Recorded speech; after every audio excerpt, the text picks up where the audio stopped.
Hello বন্ধুরা, আমি আজকে পেলুন ডাল দিয়ে তেলাকুচি শাক রান্না করব।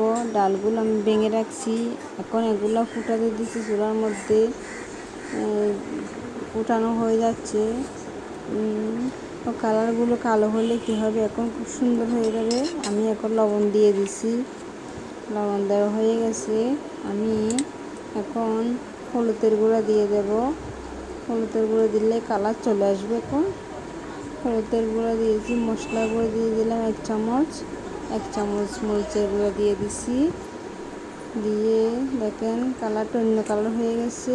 আমি টমেটো কুচি দিয়ে দিলাম আর কাঁচা লঙ্কাও দিয়ে দিলাম। এখানে তেজপাতা দিছি, পেঁয়াজ দিছি, দিয়ে একটু নেড়ে ছেড়ে এখন আমি যখন এগুলো ফুটানো হয়ে যাচ্ছে, আমি এখন তেলাকুচি শাকগুলা এখানে দিয়ে দেব। দিয়ে দিচ্ছি আস্তে আস্তে করে। এগুলা যারা ডায়াবেটিস রোগী তাদের জন্য খুব প্রিয় খাবার। এটা খুব মজাদার আর পুষ্টিকর খাবার। দেখেন এগুলো খুব সুন্দর হয়ে গেছে।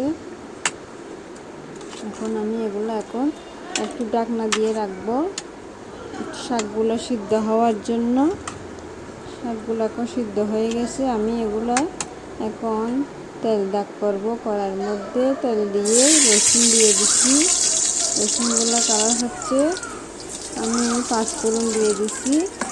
5 ফোড়নগুলো নেড়ে লাল হয়ে গেছে, খুব সুগন্ধি বের হচ্ছে। আমি এখন 1 চামচ এখানে ডাল রান্না করছি যেগুলো আমি এখানে দিয়ে দেব। অল্প করে দিয়ে দিচ্ছি, দেখেন পাশাপাশি আছে তাই দিয়ে দিচ্ছি।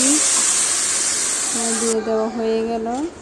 এখন খুব সুন্দর লাগতেছে। দেখেন শাকগুলা খুব দারুণ খেতে, ভালো। যারা ডায়াবেটিস রোগী তাদের জন্য খুব প্রিয় খাবার। আমার রান্না হয়ে গেছে। ধন্যবাদ সবাইকে। কেমন লাগছে?